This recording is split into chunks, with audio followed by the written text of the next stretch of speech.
The Roman Empire was obsessed with gold, but there was something they craved even more. So rare, so valuable, it shaped their economy, meals, and power.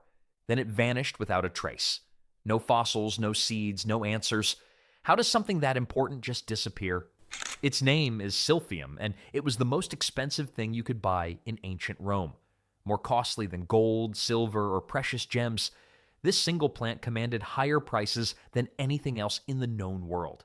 People literally used sylphium sap as money, not just expensive money, real currency that you could trade for houses, slaves, or entire farms. The plant basically became the world's first vegetable ATM machine. Merchants would measure out tiny drops of sylphium sap the same way modern banks count dollar bills. Roman leaders kept their sylphium locked away in treasure rooms. These weren't garden sheds or kitchen pantries. These were the same vaults where empires stored their most valuable possessions. Imagine keeping lettuce in a bank safe next to your diamonds. Only the absolute wealthiest people could afford to use sylphium regularly. We're talking about folks who owned multiple mansions, commanded armies, and controlled entire cities. Even these super rich Romans had to budget carefully when buying sylphium. A tiny piece might cost what ordinary people earned in an entire year. The plant created incredible wealth for anyone lucky enough to control its trade. Whole cities became rich just by managing sylphium exports. Traders would risk their lives crossing dangerous seas and hostile territories just to get authentic sylphium to sell in distant markets. It was like discovering oil, but the oil was green and grew flowers. Political alliances formed around sylphium access. Wars were fought to protect trade routes. Entire economies rose and fell based on sylphium availability. Trading expeditions would sometimes return with nothing but sylphium and still make enormous profits. Ships that carried sylphium were heavily guarded because pirates knew exactly what they were after.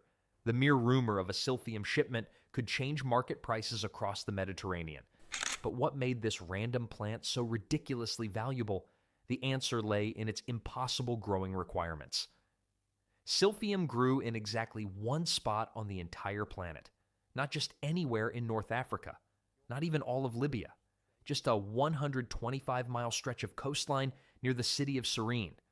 The plant basically chose the world's smallest neighborhood and refused to move anywhere else. This wasn't some tropical paradise or magical mountain valley, just ordinary-looking coastal land with scattered hills and Mediterranean scrub brush. Yet somehow this narrow strip had become the only place on Earth where the most valuable plant in human history would grow. Roman farmers tried everything to expand sylphium cultivation. They shipped Cyrene soil to other coastal areas with similar climates. They planted seeds in Egypt, Greece, and southern Italy where conditions seemed identical. Every attempt failed, like trying to relocate the ocean to your backyard. Local Cyrenaeans believed sylphium needed a perfect mix of salty sea winds and fresh mountain runoff water. The coastal breezes had to carry exactly the right moisture levels, while mountain streams brought specific minerals down to the growing areas. Too much salt killed the plants. Too little, and they never sprouted. The plants grew completely wild and scattered across the landscape. Nobody could predict where new sylphium would appear from year to year. It was like playing hide and seek with your most valuable possession. Cyrenaean collectors would spend weeks searching hillsides just to find a few plants that might have sprouted in unexpected locations. Wild animals made the search even harder. Goats, sheep, and deer loved eating young sylphium shoots before humans could locate them. The tender green sprouts were apparently delicious to grazing animals who had no idea they were destroying fortunes with every bite. Even when Rome conquered Cyrene and controlled the entire region, they couldn't force sylphium to grow in new areas. The most powerful empire in the world was completely helpless against one stubborn plant that refused to cooperate with human plans. The Romans could build roads through mountains and aqueducts across valleys, but they couldn't convince a weed to grow where they wanted it. The location wasn't just rare, it felt almost chosen, like nature had deliberately picked this one spot to hide its greatest treasure from human control. With sylphium so impossibly difficult to find and impossible to farm, why were people willing to pay more than gold just to get their hands on it? Sylphium solved more problems than any other plant in the ancient world. Romans didn't just collect it because it was rare. They needed it for cooking, medicine, and personal issues that no other remedy could handle. Wealthy kitchens used sylphium as their secret weapon for amazing flavors. Cooks would add microscopic amounts to sauces, stews, and roasted meats. It was like having magical seasoning that cost more than the entire meal. Ancient cookbooks treated sylphium measurements like precious metal recipes, specifying tiny pinches for maximum impact.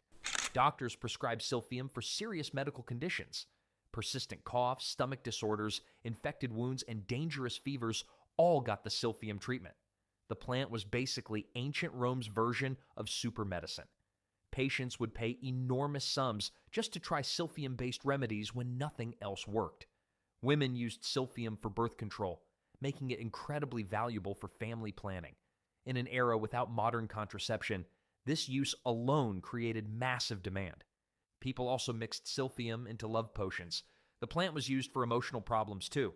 Anxiety, depression, and nervous conditions all got treated with sylphium preparations. Rich families hoarded sylphium like modern people collect rare art.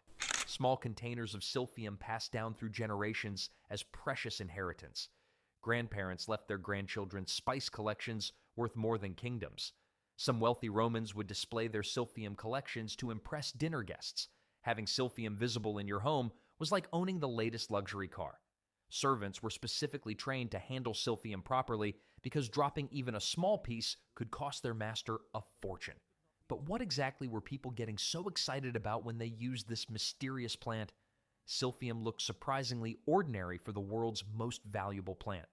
Thick green stalks supported broad, flat leaves arranged like umbrellas. Clusters of bright yellow flowers crowned each plant during the blooming season. It basically looked like regular garden herbs that had been hitting the gym. The famous heart-shaped seed pods made sylphium instantly recognizable. These distinctive seeds appeared on coins, artwork, and official documents throughout the Mediterranean. Some scholars believe our modern heart symbol actually comes from sylphium seed shapes. The real treasure was the thick golden sap that oozed from cut stalks. This resin-like substance had the consistency of honey mixed with tree syrup. Collectors would carefully scrape every drop because losing even small amounts meant losing serious money. Ancient writers described sylphium's aroma as overwhelmingly powerful. Imagine garlic and pine trees having an argument in your nose. The smell could fill entire buildings and linger for hours. Some people found it pleasant and exotic. Others thought it was unbearably strong. The taste was even more intense than the smell. Extremely sharp, fiery hot, and bitter all at the same time.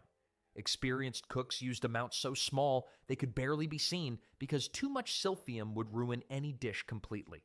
It was like eating lightning with a side of regret if you used too much. Some people dried sylphium to preserve it longer. Others kept fresh sap in sealed containers for immediate use.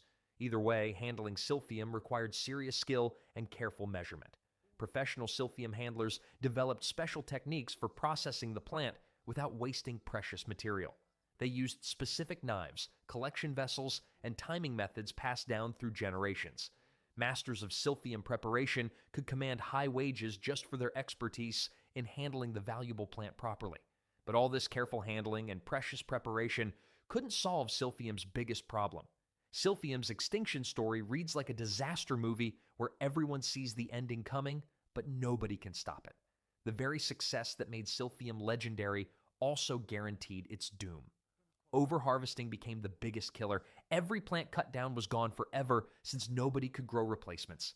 It was like eating your only chicken and expecting more eggs tomorrow. Demand kept growing while supply could only shrink with each harvest season. The grazing animal problem got worse every year. As sylphium became more valuable, more people brought livestock to Cyrene hoping to make money from the booming trade. Sheep, goats, and cattle trampled seedlings into the dirt before they could mature. The few baby plants that survived the trampling got eaten as tasty snacks. These animals were basically running the world's most expensive salad bar.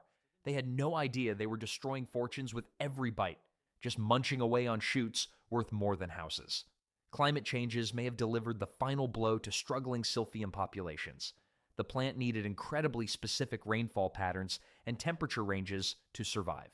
Even small shifts in weather could be catastrophic for something so picky about growing conditions. By the 1st century AD, finding real sylphium became nearly impossible. Prices reached astronomical levels as the last few plants disappeared from their wild homes. Collectors would search for months just to find a single stalk. The final chapter came when the very last known sylphium stalk was ceremonially presented to Emperor Nero. That single plant represented the end of an entire species that had been worth more than kingdoms. The moment marked the end of a species that had built cities, influenced empires, and created more wealth than most nations ever dreamed of. When sylphium went extinct, the world lost more than just an expensive plant. An entire species that had shaped Mediterranean civilization vanished forever because humans couldn't figure out how to make more of it. The empty hillsides near Cyrene became silent monuments to what happens when rare resources disappear before we learn to protect them. But Romans refused to give up on the flavors and benefits they had lost. They desperately needed something to fill the massive gap of sylphium left behind. When sylphium disappeared forever, Romans frantically searched for anything that could replace their lost treasure. They eventually found asafoetida, a plant that smells similar to sylphium but came with serious drawbacks. Asafoetida became known as the stinking cousin of sylphium. The name tells you everything about how Romans felt about their substitute. Cheaper than sylphium? Yes. As effective? Not even close. The replacement smelled so bad that even desperate people complained about it. Doctors used asafoetida reluctantly for medical treatments. They knew it wasn't as powerful as sylphium, but had no other options for certain conditions. It was like replacing a thoroughbred racehorse with a donkey. Medical texts from this period show clear disappointment with asafoetida's weaker effects. Chefs faced even bigger problems with the substitute. Asafoetida had an incredibly harsh smell that could clear entire kitchens. Cooks complained that the stench lingered on their hands, clothes, and cooking equipment for days. The smell was so bad that using asafoetida became punishment duty in wealthy kitchens. Trade routes shifted toward other valuable spices like cinnamon, black pepper, and exotic herbs from India and China.